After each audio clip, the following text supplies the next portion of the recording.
Amén. Amén. Le podemos dar otro aplauso más fuerte al Señor, hermanos. Amén. Pero bien fuerte, por favor.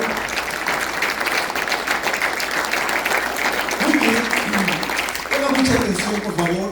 Mire, hace algunas semanas vimos el legado de la paz que el Señor nos dio. En Juan 14:27 dice: mi paz les dejo, mi paz les doy. No doy la paz como el mundo la da, es una paz, la paz divina. Hace algunas semanas también el Señor dijo enfáticamente: no tengan miedo. Él dijo: no tengan miedo. Y aún después, otra vez vimos en el mismo verso, Él dice: no se angustien, solo confíen. Pero en este verso Él dice algo que a muchos, en verdad, una parte nos gusta y otra parte no nos gusta.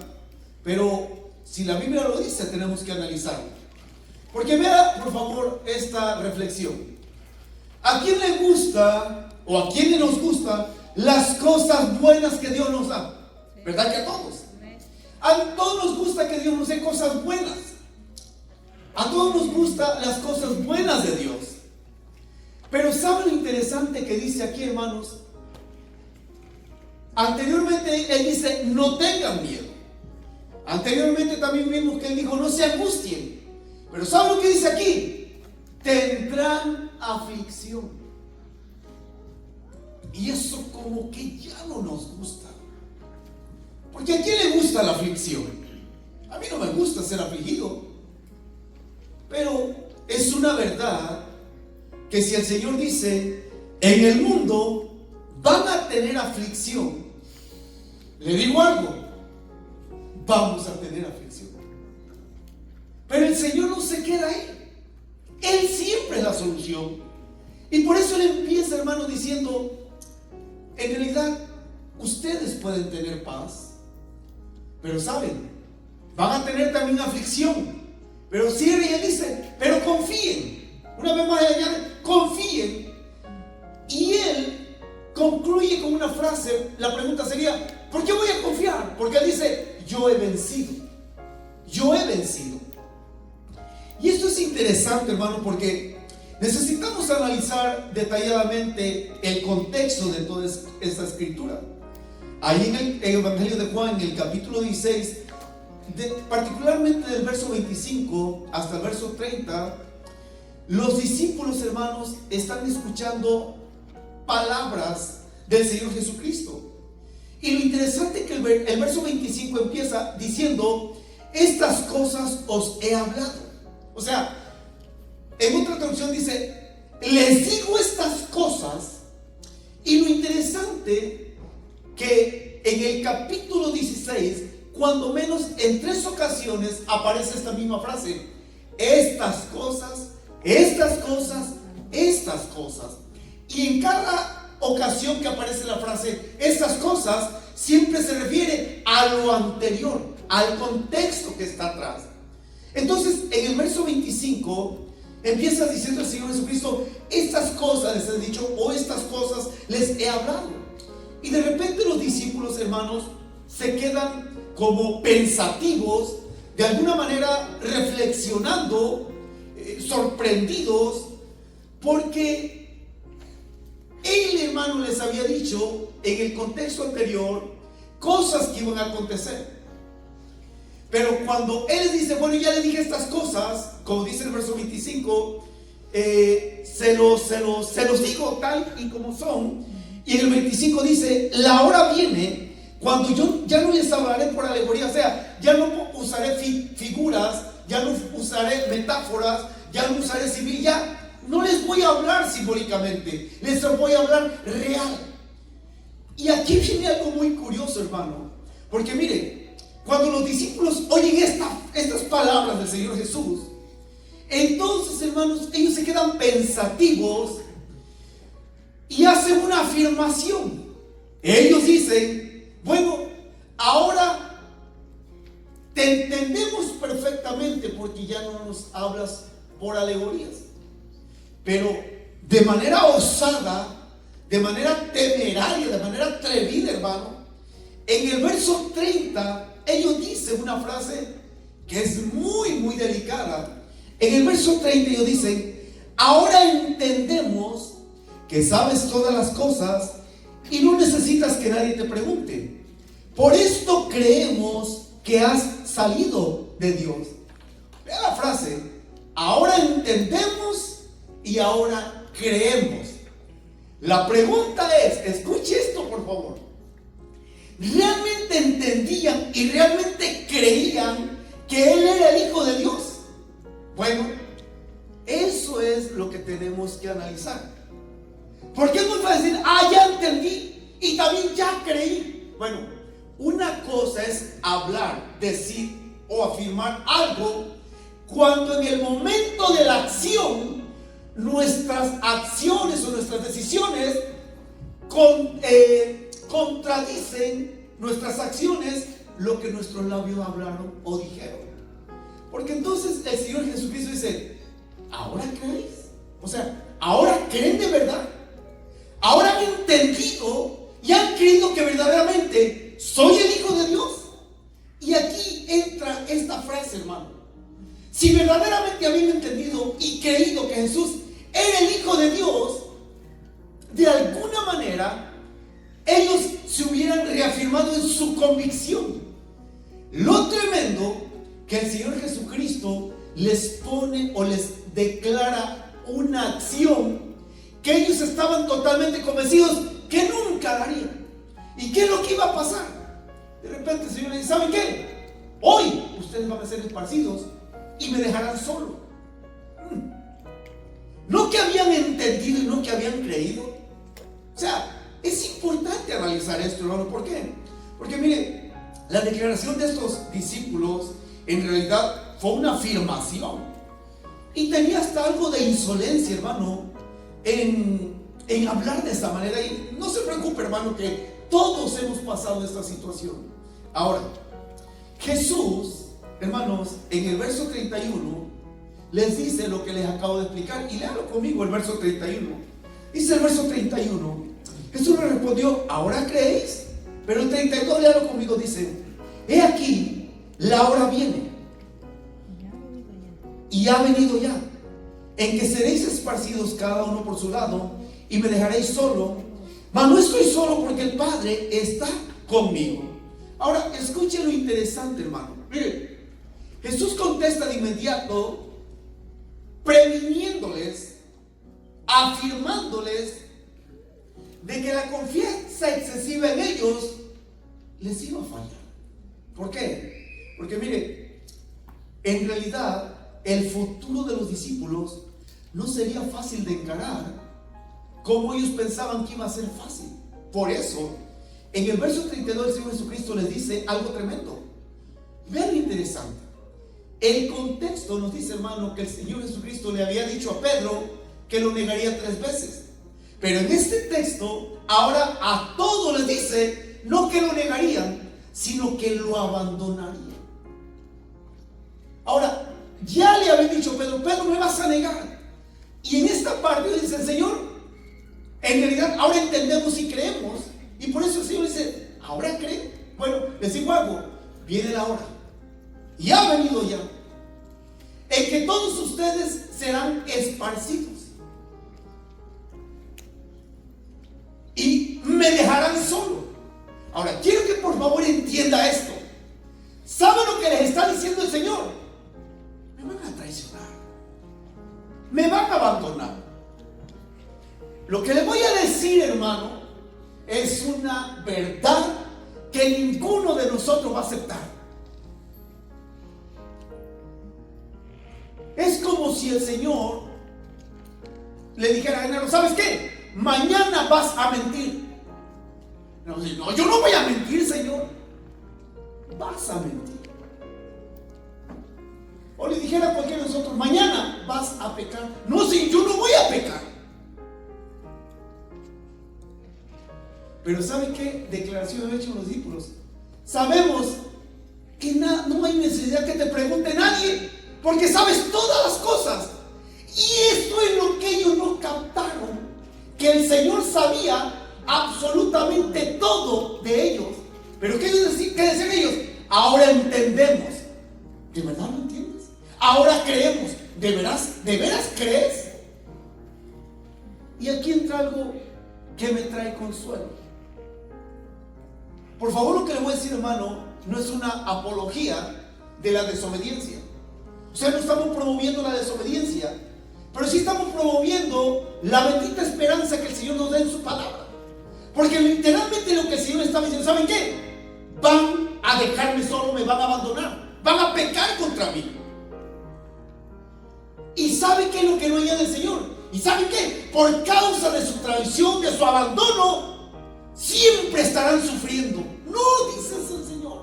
¿Sabe lo que dice el verso 33? Y ese es el verso clave de nuestra prédica. Por eso en el verso 33 dice: estas cosas os he hablado. Ahora, ¿cuáles cosas? Lo que les acababa de decir. Les acabo de decir que mañana o en un momento, la hora que ha llegado, ustedes van a ser esparcidos, me dejarán solo, me abandonarán. Se los estoy diciendo. O sea, es lo que el Señor le está diciendo: me van a abandonar. Me están diciendo, jurando lealtad, me van a abandonar, me van a dejar supuestamente solo, ustedes se van a ir de mí. Y lo tremendo, hermano, y ese es el punto donde, mire, el Señor les dice: ¿saben qué? En realidad, tranquilos, en verdad, se lo digo, hermano, por favor, esto es lo que le digo, no es una apología a la desobediencia, pero qué bendita esperanza ahí pone el Señor, en que le está diciendo: ustedes me van a fallar, pero ¿saben qué? Confíen en mí. Aun cuando ustedes me fallen, confíen en mí. Ahora, todo es algo progresivo. Sé que su cerebro, hermano, las neuronas, las células, los nervios, los protones, neutrones, todo en su cerebro está así porque está pensando. Ya se lo voy a explicar. Entonces, hermanos, la pregunta es: ¿cómo podemos tener paz cuando sé que voy a fallar? ¿Cómo es posible que pueda disfrutar la paz cuando sé que voy a equivocarme en un área de mi vida? Vuelvo a repetir, no es una apología, pero algo que usted y yo tenemos que saber es que usted y yo no conocemos el futuro y Dios sí lo conoce, y que Él conoce nuestra naturaleza caída y Él tiene misericordia de nosotros. Ahora, vamos a analizar detalladamente el verso 33, porque ese es el fundamento de nuestra escritura. En el verso 33, hermanos, empieza haciendo una declaración. Dice: estas cosas os he hablado para que en mí tengáis paz. La primera frase que el Señor dice: estas cosas os he hablado para que en mí tengáis paz. Hermano, y como les voy a repetir, esta frase es muy importante que nosotros la podamos analizar, porque mire, si nosotros, o usted y yo, creemos o pensamos que el Señor ignora algún área de nuestra vida, estamos totalmente equivocados, porque Él conoce absolutamente todo. Por eso, mire, los atributos divinos de Dios es que Él es omnipotente, omnipresente y omnisciente. Pero hay un atributo que solo le pertenece a Él, ¿cuál es? Su divina presencia. ¿Y qué es la divina presencia? La presencia es el conocimiento anticipado de todas las cosas. Solo Dios conoce el pasado, el presente y el futuro. Solo Él la conoce. Usted no sabe lo que usted va a pensar mañana. Usted no sabe lo que usted va a hablar mañana. Usted no sabe lo que usted, hermano, pueda decidir mañana. ¿Sabe qué? Yo ya lo sabe. Por eso le digo algo, hermano. Cuando el Señor dice: ¿saben qué? Estas cosas les he hablado para que en mí tengan paz. Ahora, escuchen. Aún a pesar que el Señor dice: me van a abandonar, me van a traicionar, me van a dejar solo, ¿sabe, hermano? Dele la vuelta a esa moneda. Es para que cuando el Señor les había dicho: ¿saben qué? Me van a arrestar, me van a golpear, es para que ellos le hubieran dicho al Señor Jesús: Señor Jesús, ten paz, tranquilo. O sea, Señor, confía en tu Padre. No, ellos no le dicen eso al Señor. Mire, esa es nuestra naturaleza caída. O sea, esa es nuestra naturaleza caída. Que es muy raro que nosotros podamos decir. Lo que le voy a decir es lo más bárbaro. Es como decirle yo a Genaro, ¿sabes qué, hijo? Mañana me vas a faltar al respeto, pero ten paz. O sea, para que me lo entienda, si usted sabe que mañana alguien le va a hacer un daño a usted, ¿sabe lo que usted va a hacer? Va a decir, el que me la hace, me la paga. Así que no estés en paz, porque lo que vas a hacer no tiene nombre. Lo que vas a hacer no se hace. Pero aquí está hablando el hombre perfecto, Jesucristo. Y es interesante, ¿por qué? Porque estoy poniendo esa ilustración. Si usted mañana, o sea, usted sabe que alguien mañana lo va a traicionar, usted le diría, sé que mañana me vas a traicionar, pero sabes, está en paz. Yo no creo que reaccionáramos así, porque esa es nuestra naturaleza caída. Entonces lo contrario a lo que vi primero es que los discípulos le habían dicho al Señor, ahora entendemos y creemos y sabemos que ha venido Dios, así que ¿sabe qué? Está en paz, Señor, no te preocupes, aunque vas a sufrir, pero estate en paz, vamos a estar contigo. No, ellos no dicen nada de ello. Es el Señor que le dice, ¿sabe qué? En el verso 32, ustedes mañana van a ser esparcidos, me van a abandonar. Pero aquí viene un punto importante, porque en la huida de ellos, la conciencia de ellos los iba a acusar y les iba a hacer sentir, hemos sido unos traidores, dejamos solo al maestro, lo hemos abandonado, está solo. Pero ¿qué dice Cristo? No estoy solo. Ustedes me abandonarán, pero el Padre no me abandona. Ustedes creen que yo estoy solo, pero no estoy solo, porque el Padre está conmigo.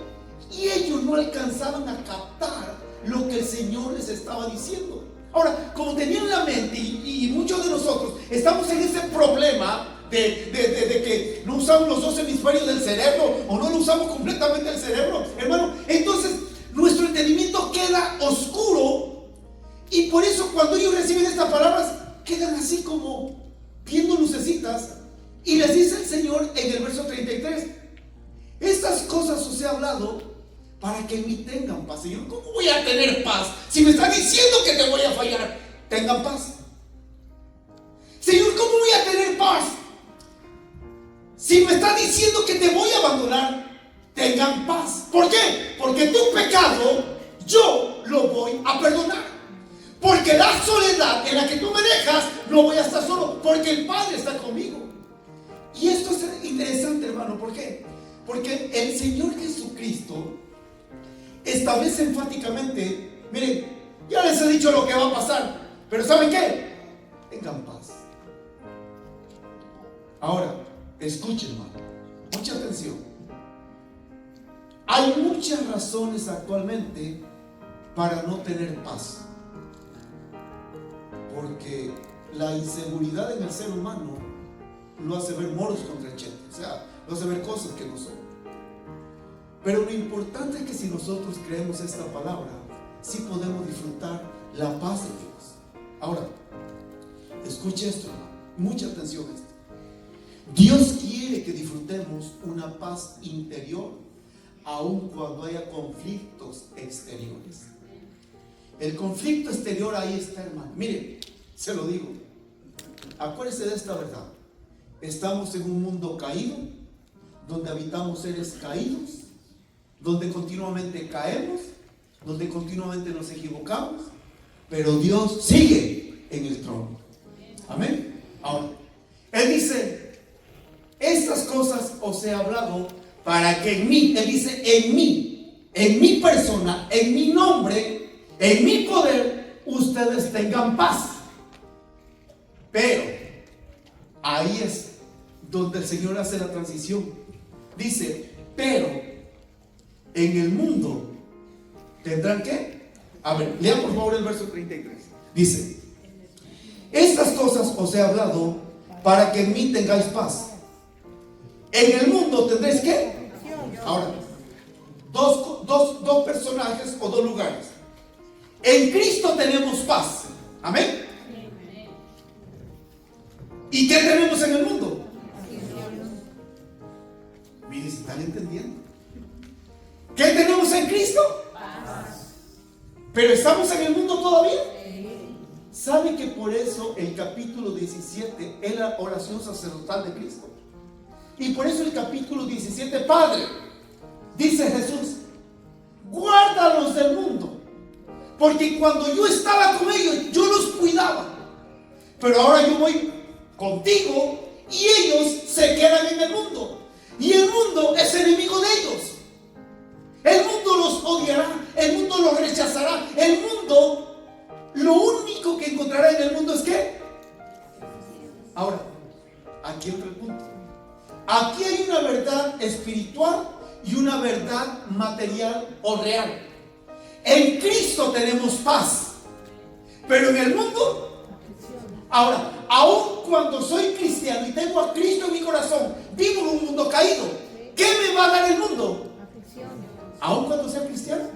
Bueno, ese es el problema, que no nos gusta eso. ¿Y sabe qué garantizó el Señor? Primeramente garantizó paz en Él.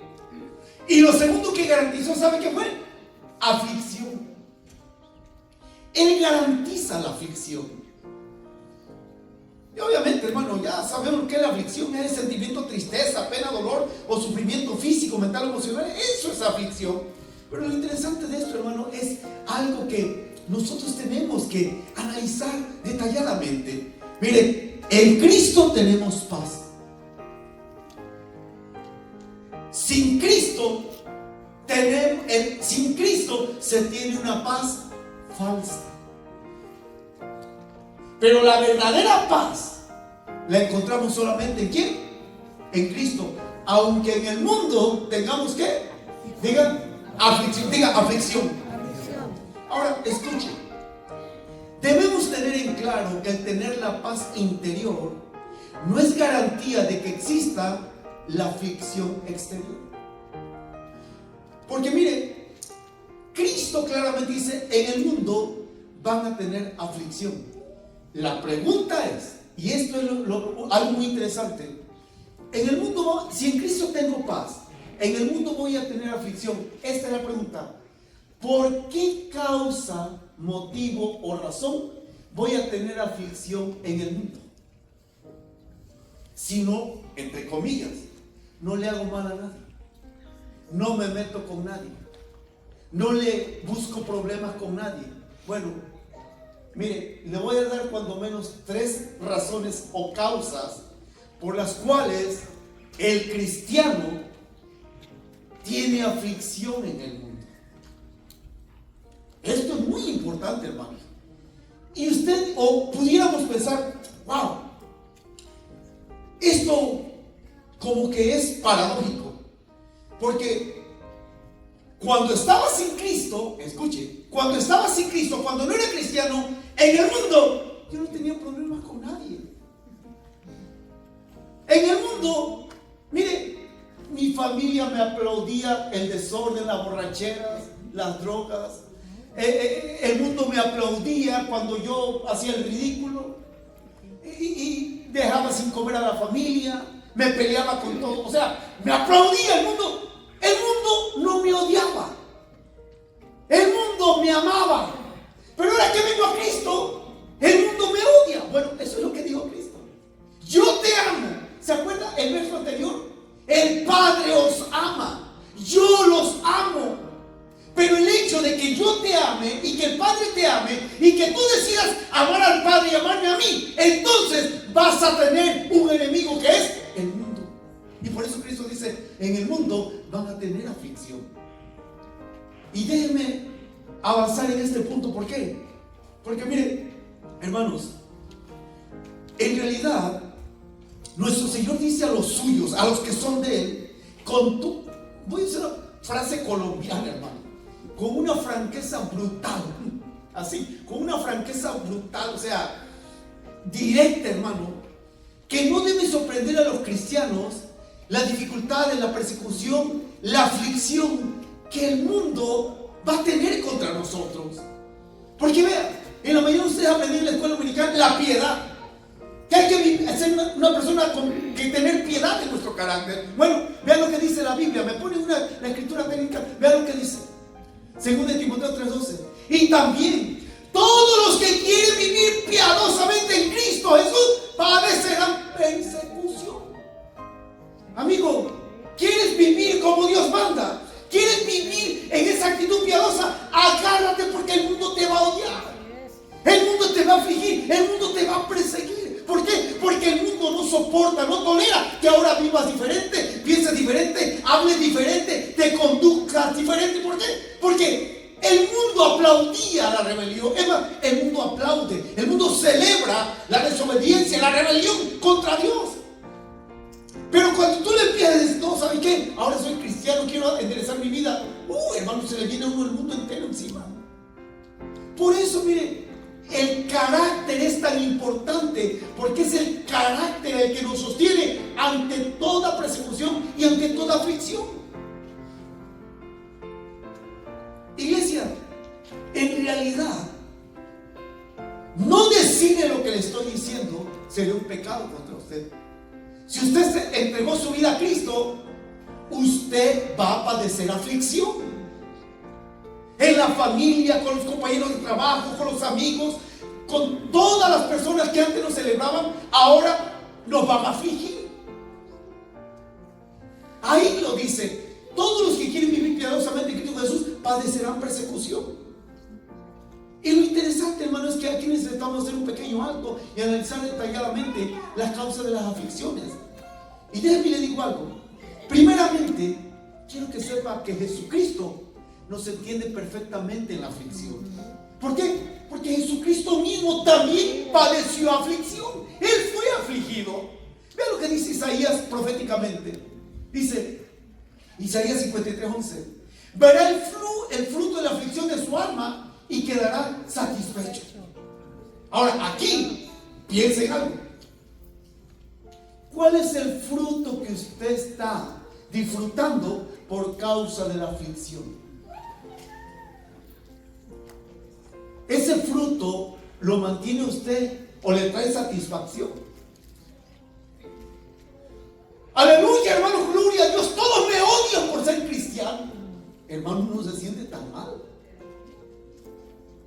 Pero como esta profecía, Isaías capítulo 53, verso 11, se refiere a nuestro Señor Jesucristo, aquí hay un punto muy importante que usted y yo tenemos que analizar, hermano. Dice: verá el fruto de la aflicción de su alma y quedará satisfecho. Recordemos que Jesucristo fue afligido por la causa correcta, y el fruto de su aflicción lo dejó satisfecho. Ahora, ¿quién es el fruto de la aflicción de Cristo? ¿Quién es? ¿Saben quiénes somos? Nosotros. O sea, cuando ve a una persona que entrega su vida a Él, ¿saben lo que dice? Valió la pena el sufrimiento que yo vivo en él por causa de que el alma de esta persona sea salva. Eso es lo que el Señor dice. Mire, por eso cuando el Padre nos ve a usted y a mí, no está viendo a Genaro, no está viendo a Leticia Alvin. ¿Sabe quién está viendo? A Cristo en usted. Porque Cristo dijo: en el mundo tendrán aflicción, pero confíen, en mí van a tener paz. Ahora, usted y yo, o todo ser humano, debería analizar esta frase. ¿El fruto de su aflicción es por la causa correcta? ¿Sabe que hay gente que está sufriendo, pero no por la causa correcta? ¿Sabe que hay esposas que están sufriendo con un macho a su lado y no es la causa correcta? O varones que están sufriendo por una mujer no tan sabia y no son las causas correctas. Pero como no queremos problemas, no queremos más añadir aflicción a nuestra aflicción, ¿sabe tratados de paz. Y eso nunca debería ser. ¿Por qué? Porque si no, hermano, nos metemos en un sistema o en una filosofía donde para no tener problemas tolero y acepto todo. No, cuidado con eso. Mire, ¿quiénes fueron? Vean lo que le voy a decir. ¿Quiénes fueron los que más afligieron al Señor Jesucristo cuando estuvo en este mundo? ¿Saben quiénes fueron? Los religiosos, los líderes religiosos. No fueron los pecadores, la gente del vulgo, no fueron las prostitutas, ni siquiera los publicanos. Fueron los líderes religiosos los que afligieron al Señor. ¿Y saben por qué? Porque Él hacía todo lo contrario a lo que ellos querían que Él hiciera. Él tocaba a los leprosos, se sentaba a comer con los pecadores. ¿Y saben lo que la religión decía? Prohibido tocar a un leproso. Jesús los tocaba. Por eso, hermano, nuestra mentalidad tiene que ser renovada. Porque, escuche por favor, el fruto de tu aflicción te provoca lágrimas, pero sin sentido, sin la causa correcta. Por eso es que hay personas, hermano, dentro del ámbito cristiano, que religiosamente hablando son personas huecas, vacías, pero sin esencia de lo que realmente están viviendo. ¿Por qué? Porque no le encuentran en realidad el sentido o la esencia al proceso que pueden estar pasando, y realmente lo único que provoca en nosotros por falta de carácter, ¿sabe qué es? Frustración, tristeza, amargura. ¿Por qué? Porque no le entendemos el por qué el Señor permite que enfrentemos esa aflicción. Ahora yo le digo un secreto. No es que el Señor no lo entienda, que el Señor sea cruel, sino lo que pasa es que Él quiere que usted y yo aprendamos que en medio de esa situación Él está cambiando nuestro carácter, está moldeando nuestra fe. Y esto es tremendo. ¿Por qué? Porque si usted va al libro de Hebreos, la Biblia dice: Cristo, por lo que padeció, aprendió la obediencia. Ahora, si el Señor Jesucristo padeció, ¿quiénes somos usted y yo para no ser afligidos? Siendo que Él mismo fue afligido. Así que le digo algo: si usted está siendo afligido, que sea por la causa correcta. Que después de esa aflicción usted diga: valió la pena este sufrimiento. Pero si lo que usted está sufriendo no le va a traer una transformación, usted es masoquista, o a usted le gusta la mala vida, porque no le está sacando lo bueno a esa aflicción. Así que mire, escuche esto. Muchas personas son afligidas por otra cosa. Vean por favor lo que dice Eclesiastés 2:11. Vean, dice, ahí está en la pantalla. Dice Eclesiastés 2:11: miré yo luego todas las obras que habían hecho mis manos y el trabajo que tomé para hacerlas, y he aquí, todo era ¿qué? Vanidad y aflicción de espíritu, y sin provecho debajo del sol. Mire, vanidad y aflicción de espíritu. Usted inicia un proyecto humano y al final de cuentas se aflige, porque aquí le va la realidad. Al ser humano lo aflige el no lograr cosas, el no tener cosas, y cuando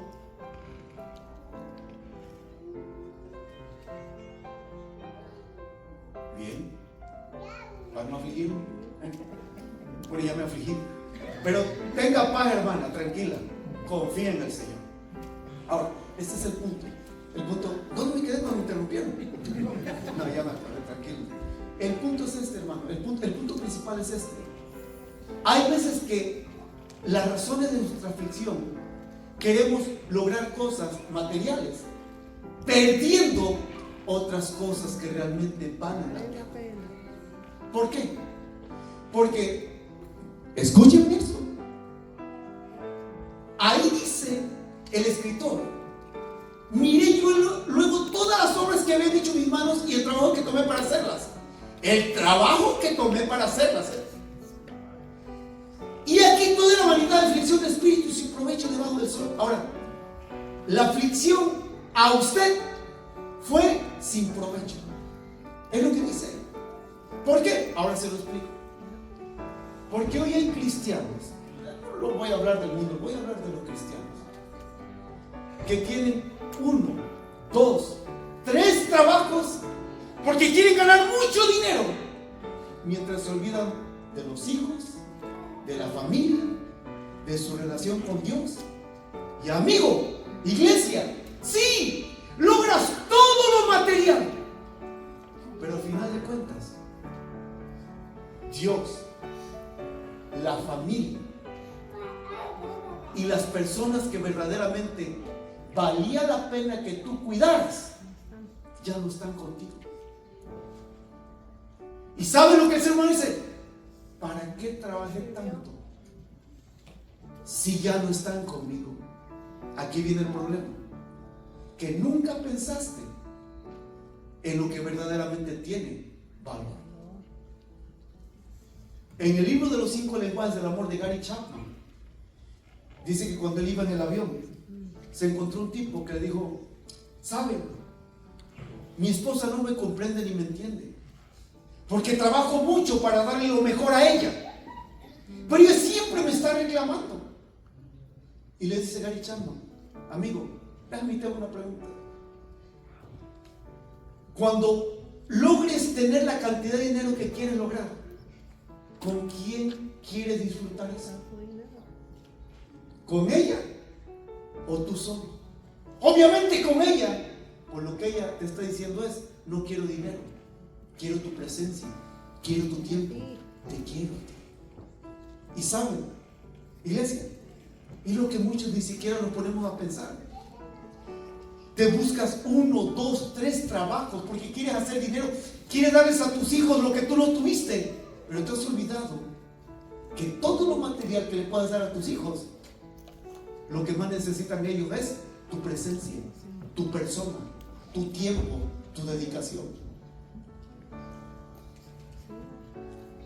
Cuento una historia, hermano, que dice que un hombre trabajó mucho tiempo, se dedicó a trabajar, y que cuando su niño tenía 5 años, le dijo: pa, ¿podemos ir a jugar fútbol?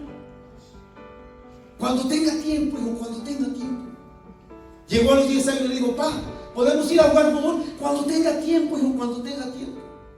20, 25, 30, llegó a 40 años el hijo. Y el papá ya estaba en 75.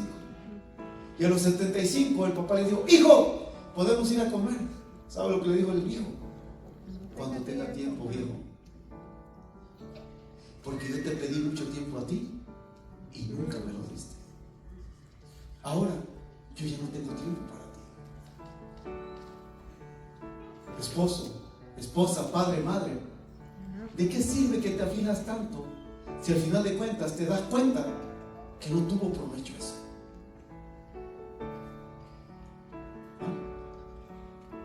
¿Se da cuenta? Miren, es como el otro día platicábamos aquí con un hermano. Vean lo que les voy a decir, lo curioso. Me decía él: pasó la vida en una paradoja. ¿Es contradictoria? Oh, sí, le digo, totalmente. Le digo: pero dime tu paradoja, o dime lo contradictorio de tu vida. Dice: mire, cuando yo estaba más joven, yo no comía lo que quería porque no podía. Perdón, porque no tenía. Dice: yo no comía lo que quería porque no tenía.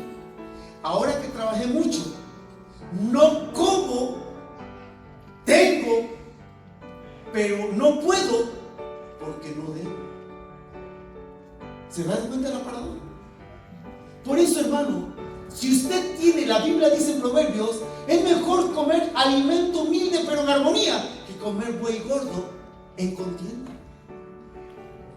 No hay cosa más terrible, hermano, que comerse un bistezón de la casa, disculpen la expresión, pero con un perro viejo, solo ahí, nadie que lo atienda, nadie que le haga compañía. Eso es horrible.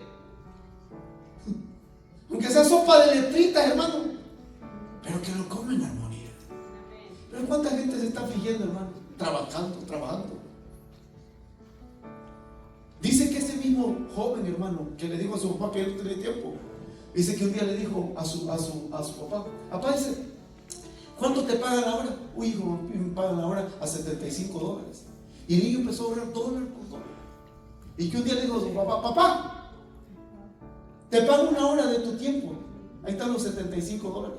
¿Y saben cuál fue lo conchudo? Hijo, no tengo tiempo. Lo que usted siembra, usted cosecha. ¿Se imagina la aflicción de ese padre? Por eso, hermano, Cristo es la solución. Amén, amén. Porque mire, al final de cuentas, iglesia, todavía existe otra razón.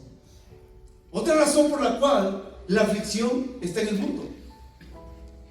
Vamos a leer, ahí no lo van a poner en la pantalla, 2 Corintios 1. Dice, vea lo que dice. Ahí está en la pantalla, dice: hermanos, no queremos que desconozcan las aflicciones que sufrimos en la provincia de Asia.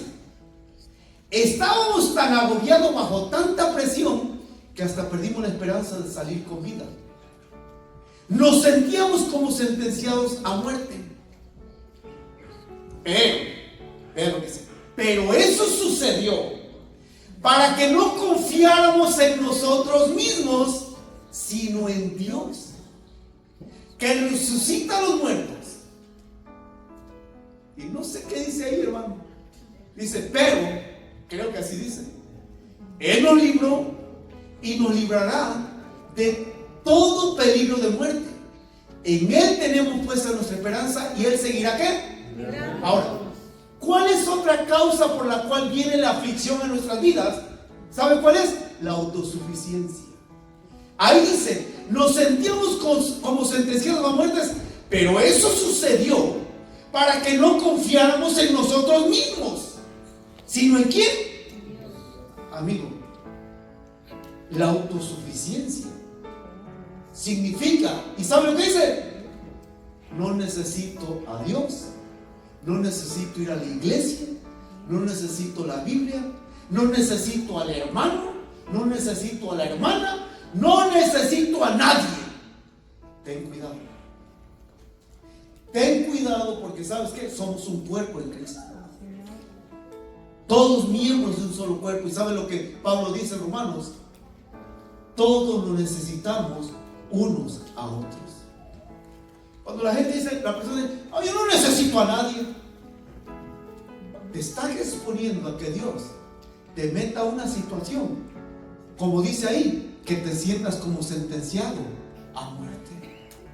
Ahora, aquí está escribiendo el gran apóstol Pablo, el embajador en cadenas. Si me regresan los versos anteriores, dice Pablo en sus testimonios: hermanos, no queremos que desconozcan las aflicciones que sufrimos en la provincia de Asia. Lo que Pablo dice, ¿saben qué, hermanos? Miren, no ignoren lo que nos pasó a nosotros estando en ese lugar. ¿Saben lo que debíamos decir? Cuando vemos a alguien así medio arrogante, soberbio, hermano, no ignores lo que te voy a decir. Si no cambias tu actitud, vas a pasar aflicciones. Entonces, Dios está conmigo. Pero ¿sabe el testimonio que estaba diciendo Pablo? Esto sucedió para que aprendiésemos a no confiar en nosotros mismos. Mire, Pablo era un hombre tan competente, hermano, que decía: el Señor ya me mandó, el Señor, yo voy. Pero no tomó en cuenta a Dios. Y por eso Pablo dice, el siguiente verso, técnicas, dice: nos sentíamos como sentenciados a muerte, pero eso sucedió para que no confiáramos en nosotros mismos, sino en Dios. Hermano, créanme lo que le voy a decir. Ahí no dice Pablo, me sentía. Dice, nos sentíamos, lo que significa que era Pablo y Lucas, o sea, su compañero de milicia. Pero fue tanto, hermano, la aflicción que Dios permitió que viniera sobre Pablo, que Pablo dice: ¿saben que el Señor nos metió al horno de la aflicción para purificarnos? Para que aprendiéramos que no debemos confiar en nuestra propia capacidad, sino en Dios. ¿Por qué? Porque entonces Pablo, hermano, habla en los versos siguientes, dice: el Dios que resucita a los muertos. Y vean lo que dice: el que nos libró, nos librará y seguirá librándonos. ¿Qué es eso? Que cuando nosotros confiamos en Dios y renunciamos a la autosuficiencia, le digo algo: Él me libró, Él me libra y Él me librará cuando aprendo a depender de Él. Pero cuando estoy en esa autosuficiencia, ¿saben lo más seguro que va a pasar? Que usted y yo mordamos el polvo, que usted y yo caigamos por tierra, porque la autosuficiencia es algo que Dios no tolera. Ahora, hermanos, escuchen bien esto. Aún en ocasiones, la voluntad permisiva de Dios tocará nuestras vidas para que podamos aprender a confiar más en Dios y no en nuestras habilidades, capacidades o recursos humanos y personales. ¿Por qué? Porque Dios no quiere gente autosuficiente. Dios quiere gente dependiendo de Él, que confiemos en Él. Así que, hermanos, esto es muy interesante y muy importante. ¿Por qué? Porque escuche esto, hermano. Regresamos a Juan 16:33, ahí en su libro. Es más, espérenme, le voy a poner Juan 16:33 en otra traducción lenguaje actual. Dice: les digo estas cosas para que estén unidos a mí y así sean felices de verdad. Oiga, sabe, hermano, se lo digo con la plena convicción de 23 años de pastor, que hay veces que lo único que tenemos en nuestra cara es una supuesta apariencia de felicidad, pero no es una felicidad de verdad. Y lo voy a decir por qué. Porque en vez de estar unidos a Cristo, estamos unidos a una filosofía religiosa. Y por eso el Señor dice ahí: les digo estas cosas para que estén unidos a mí y así sean felices de verdad. Pero que añade: pero tengan valor. Yo he vencido a los poderes que gobiernan este mundo. Ahora, ¿cuáles eran los poderes que gobernaban en aquel tiempo y hasta el día de hoy gobiernan a todos aquellos que no son de Cristo? ¿Saben cuáles son? El diablo, el pecado y la muerte. Y escuche lo que le voy a decir. Aun cuando usted y yo como cristianos pequemos, exactamente fue lo que dijo Cristo en el contexto de Juan 16:33. Ustedes me van a abandonar, van a pecar contra mí, pero tu pecado yo ya lo solucioné. Tu problema yo ya lo arreglé, pero confía en mí. Vas a pecar, vas a fallar, te vas a equivocar, pero ¿sabe qué? Confía en mí para que tengas paz. Y así vas a ser feliz de verdad. De verdad. De verdad, de verdad te lo digo. Como dice la canción. Y sabe, hermano, esto no me da, y no estoy haciendo una apología de la desobediencia o de la rebeldía, pero algo que a mí me da esperanza es, escuche, Pablo dijo: para que no confiásemos en nosotros. Ya no confío en mi propia justicia, ya no confío en mi propia capacidad o habilidad. Ahora confío en que el Señor me defiende, me guarda, me fortalece, me levanta, aún cuando yo peque contra Él. ¿Por qué? Porque mi confianza no está en la religión ni en el mundo. ¿Qué dijo Él? En mí tendrán paz, en el mundo tendrán aflicción. Pero esa aflicción que puedas encontrar en el mundo puede ser por muchas razones. Muchas razones. ¿Por qué? Porque escuchen, la aflicción es parte de la vida. Él lo dijo. Pero en Jesucristo podemos tener una paz, o esa paz verdadera. Escuche esto. Me aflige el pecado, Cristo ya lo pagó. Me aflige el dolor, Cristo me puede sanar. Me aflige la economía, Cristo dijo: busca el reino de Dios y todo se te añadirá. Me aflige el gobierno, Cristo está sentado en su trono. Y hermano, le digo algo ya para irnos, porque ya mi estómago se empieza a afligir.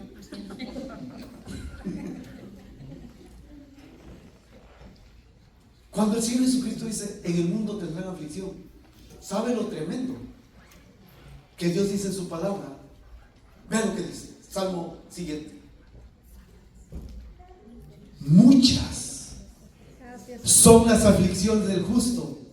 Hermano, si usted entiende, usted tiene que darle gloria a Dios. Muchas son las aflicciones del justo.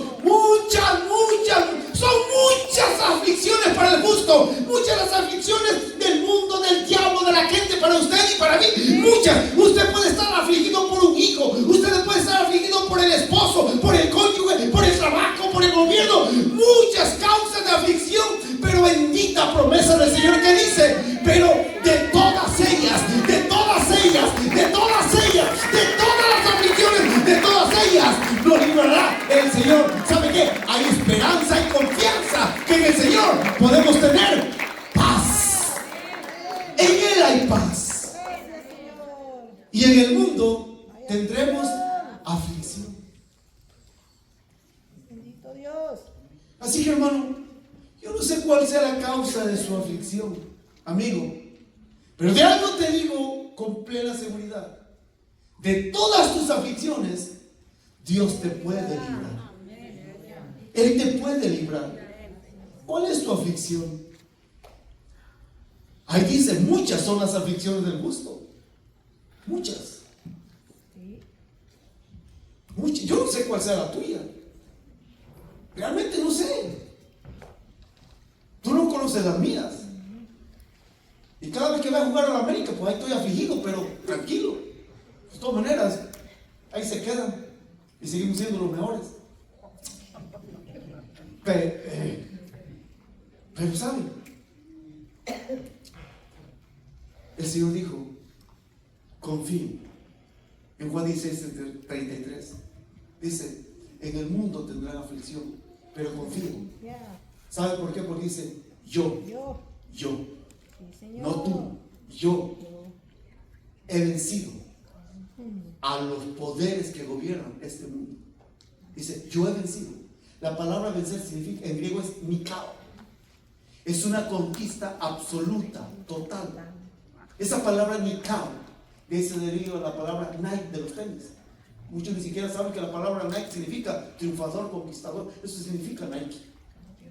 De ese deriva esa palabra. Por eso cuando usted ve, esa es la paradoja, traen tenis de conquistador y viven como perdedores. No, hombre, qué paradoja. Pero el punto es este, lo que el Señor dice: la base y el fundamento de mi paz, de mi confianza, de mi triunfo, de mi victoria, ¿saben quién está? En la declaración que Cristo hace: confíen, yo he vencido los poderes de este siglo. El diablo está derrotado, el pecado está pagado, la muerte está vencida. ¿Saben lo que dice Romanos 8:37? Eso no está en la pantalla. Dice, en Cristo somos más.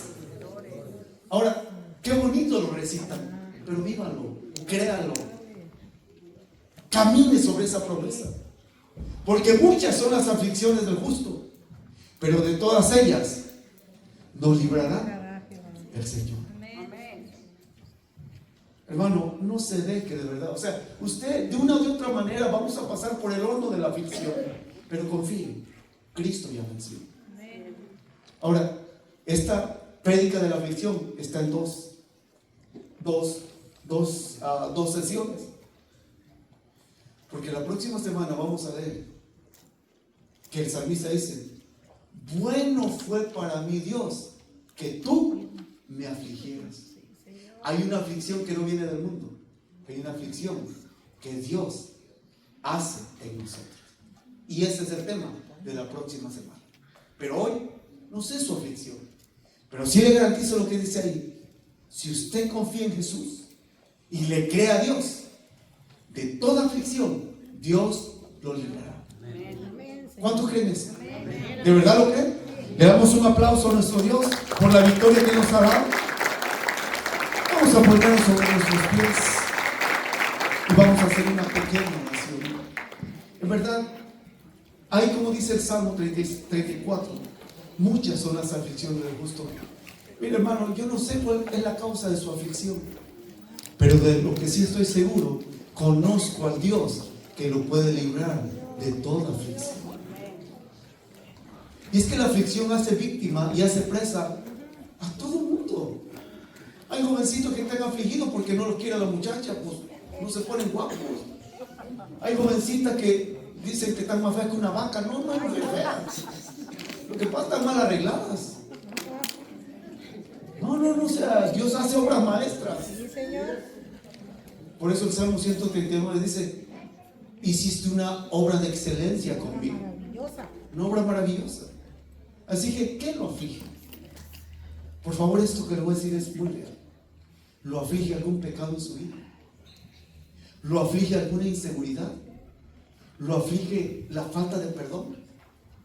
¿Lo aflige algo? Yo no sé. Pero lo que sí sé es que de toda esa aflicción Dios nos libra. Y es entre usted y Dios. Nadie más.